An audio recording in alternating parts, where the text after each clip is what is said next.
Commissioner గారా? నేను దౌలత్యం జగని మాట్లాడుతున్నాను సార్. ఏమిటి విశేషాలు? నిన్న మా షాపులో దొంగతనం జరిగినప్పుడు మా షాపుకు వచ్చిన అమ్మాయి ఇక్కడ లక్కీస్టార్ కార్నివాల్లో ఉంది సార్. తమరు త్వరగా వస్తే.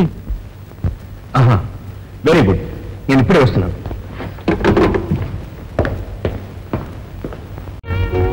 ఏమండి మా కార్నివాల్ డాన్సర్ మిస్ చేసి పోలీస్ కమిషనర్.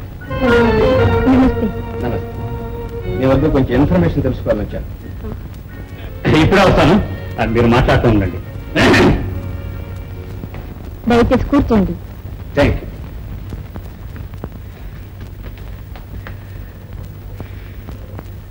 చూడమ్మా, ఆ నగల దుకాణంలో దొంగతనం జరిగినప్పుడు మీరు ఎక్కడ ఉన్నారు కదా? అవును, ఉన్నానండి. ఆ బందిపోటు దొంగల గురించి మీరు ఏమైనా వివరాలు చెప్పగలరా? ఆ వేళ నా పుట్టినరోజు. ఒక నెక్లెస్ కొనుక్కుందామని వెళ్ళాను. పాపం దుకాణదారు నగలన్నీ చూపిస్తున్నాడు. ఇంతలోనే ఇద్దరు దొంగలు పిస్తోల్ పట్టుకుని కదిలితే చంపేస్తామని బెదిరించారు.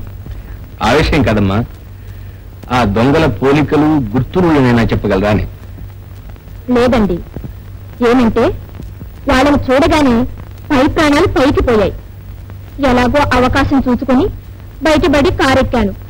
వాళ్ళు నన్ను తరుముకొస్తున్నారో ఏమోనని ఒకటే భయం. అయితే వాళ్ళు మీ కారును వెంబడించారన్నమాట? ఆహాహా, లేదండి. నేనలా భయపడ్డాను. తీరా కారు ఆపిన తర్వాత చూస్తే నన్ను వెంటాడింది ఇన్స్పెక్టర్ కుమార్. కుమార్? అతను మీ కారు ఎందుకు వెంబడించాడు? దొంగలు నా కారులో ఉన్నారో ఏమోనని ఆయన అనుకున్నారట. మీకు కుమార్ ఎప్పటి నుంచి తెలుసు? ఆయన ఈ కార్నివాల్ మండలం దగ్గర నుంచి తెలుసు. అవునండి. క్షమించండి, నా ప్రోగ్రాంకు టైం అయింది. మీరు ఇంకా తెలుసుకోవాల్సింది ఏమైనా ఉందా? థ్యాంక్స్, ఇంకా మీరు వెళ్ళి రావచ్చు. నమస్తే. నమస్తే.